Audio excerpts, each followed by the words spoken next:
Hello everyone, কেমন আছো তোমরা সকলে? আশা করি তোমরা সকলে ভালো আছো। আমিও অনেক ভালো আছি। আজকের রেসিপি হলো এঁচোড় বিরিয়ানি। কার কার ফেভারিট অবশ্যই কমেন্টে জানিও। আমার তো ভীষণ ফেভারিট। চলো তাহলে রেসিপিটা শুরু করি। ফার্স্টেই এঁচোড় আর আলুগুলোকে ভালো করে সাইজ মতো কেটে নিয়ে ভাপিয়ে রেখেছি সিটি মেরে। তারপরে দিকে কড়াই বসিয়ে নিয়েছি। কড়াই দিয়েছি সর্ষের তেল, ভালো করে গরম করে নিয়ে এই যে ভাপিয়ে রাখা আলু আর এঁচোড়গুলোকে ভালো মতো কিন্তু এবারে একে একে তেলের মধ্যে দিয়ে ফ্রাই করে নেব।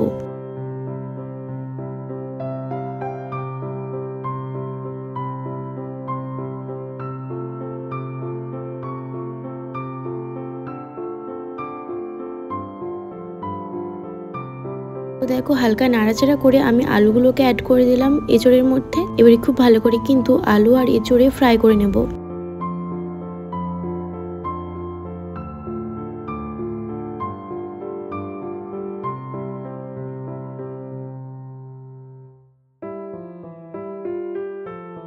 তো দেখো খুব ভালো করে কিন্তু আলু এঁচোড় ফ্রাই করে নিয়েছি। এবারে তুলে নেব। একটা পাত্রে আলু আর এঁচোড়গুলোকে ভালো করে কিন্তু তুলে নিয়ে এবারে মশলা মাখিয়ে নেব। অবশ্যই কিন্তু নামিয়ে কিছুক্ষণ ঠান্ডা করে নেব, তারপরে কিন্তু মশলাগুলো মাখাবো। তো দেখো দিচ্ছি টক দই। টক দইটা বেশি হলেও কিন্তু প্রবলেম নেই, পরিমাণ মতো দিতে পারো, তার থেকে বেশিও দিতে পারো। তারপরে দেখো দিচ্ছি এখানে ধনে গুঁড়ো, তারপরে দিচ্ছি এখানে জিরে গুঁড়ো। অন্য মশলার পরিমাণে ধনে গুঁড়োটা একটু বেশিই দেবে, স্মেলটা খুব সুন্দর বার হবে তাহলে। তারপরে দেখো এখানে দিচ্ছি কাশ্মীরি লঙ্কা গুঁড়ো, পরিমাণ মতো নুন দিয়ে ভালো করে কিন্তু এবার এটাকে মাখিয়ে নেব।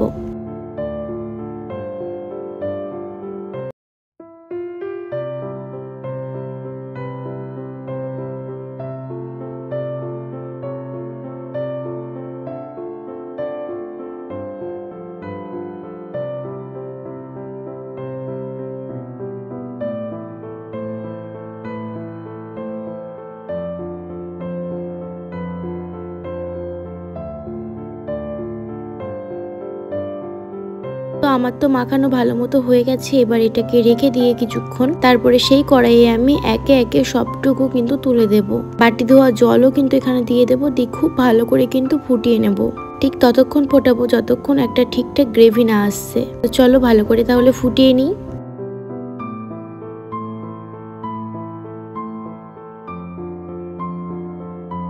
খুব ভালো করে ফুটিয়ে নিয়েছি। দেখো প্রায় হয়ে এসেছে, তাই দিলাম গরম মশলা। এবারে আর একটু ফুটিয়ে নিয়ে নাড়াচাড়া করতে করতে ব্যাস তারপরে গ্যাসটা অফ করে দেব। তারপরে গ্রেভিটা কিন্তু ঠিকঠাক আমার হয়ে গেছে। এবারে এই গ্রেভিটুকু আমি পরিমাণ মতো আলাদা করে তুলে রেখে দেবো কিছুটা, আর কিছুটা কিন্তু কড়াইয়ে রেখে দেবো। কারণ যেহেতু আমি এবার দমে দেবো, আর দমে দেওয়ার জন্য কিন্তু অবশ্যই গ্রেভিটা কিন্তু আগে তলায় দিতে হবে, না হলে কিন্তু পুড়ে যাবে। অনেকেই ভুলটা করে আগে ভাত দেয়, কিন্তু ভাত দিলে কিন্তু পুড়ে যাবে। আর গ্রেভিটা দিলে দমে বসাবো, আস্তে আস্তে ওটা ফুটতে ফুটতে কিন্তু দমটা কমপ্লিট হয়ে যাবে। তো তাই খুব সুন্দর করে কিন্তু সাজিয়ে নিচ্ছি লেয়ার গুলোকে, ঠিক যেভাবে আমরা চিকেন বিরিয়ানিতে করি সেভাবেই কিন্তু সুন্দর করে লেয়ার গুলোকে সাজিয়ে নিচ্ছি। তো এখানে আমি এঁচোড়টা যেহেতু নিরামিষের মধ্যে, চাইলে তোমরা কিন্তু বেরেস্তার বদলে কিন্তু বাঁধাকপির বেরেস্তা বানিয়ে নিতে পারো। যদিও আমি বাঁধাকপির বেরেস্তাটা দিইনি, এখানে পেঁয়াজের বেরেস্তাই দিয়েছি, সে কারণে কিন্তু এটা অ্যাকচুয়ালি আমিষ হয়ে গেছে। তোমরা চাইলে নিরামিষ করে খেতে চাইলে কিন্তু বাঁধাকপিটা অ্যাড করতে পারো। বেরেস্তা দিয়ে মিঠা আতর, কেওড়া জল, গোলাপ জল ছড়িয়ে ঘি দিয়ে ভালো করে ঢাকা দিয়ে দিয়েছি দমে বসানোর জন্য। তো দেখো অনেকক্ষণ পর কিন্তু কড়াইটা নামিয়ে নিলাম। আমার কিন্তু কমপ্লিট হয়ে গেছে বিরিয়ানিটা। চলো এবার দেখি কেমন হলো বিরিয়ানিটা। আমরা তো সেভাবে আর কাটতে জানি না, তাই যতটুকু জানি সেভাবেই কিন্তু বিরিয়ানিটাকে একটু মিক্স করে নিচ্ছি। তো দেখো হেভি হয়েছে, কিন্তু দেখতে যতটা সুন্দর লাগছে খেতেও ততটাই সুন্দর হয়েছিল। সত্যি বলতে তোমরা কিন্তু অবশ্যই এই গরমে একবার হলেও এঁচোড়ের বিরিয়ানি ট্রাই করতে পারো, সত্যি অসাধারণ খেতে হয়। তোমরা নিরামিষ দিনেও কিন্তু এটাকে রাখতে পারো, পেঁয়াজের বেরেস্তাটাকে একটু ইগনোর করে দিও। তাছাড়া সেম প্রসেসে কিন্তু রেসিপিটা বানিয়ে নিতে পারো তোমরা। যারা সাবস্ক্রাইবটা করোনি তারা কিন্তু প্লিজ সাবস্ক্রাইবটা করে দিও। আর আমার ভিডিওগুলো তোমাদের কেমন লাগে অবশ্যই কিন্তু কমেন্টে জানাতে হবে। অবশ্যই রেসিপিটা বানিও আর কমেন্টে জানিও। আজকে এতটুকুই, আবারও আসবো। টাটা।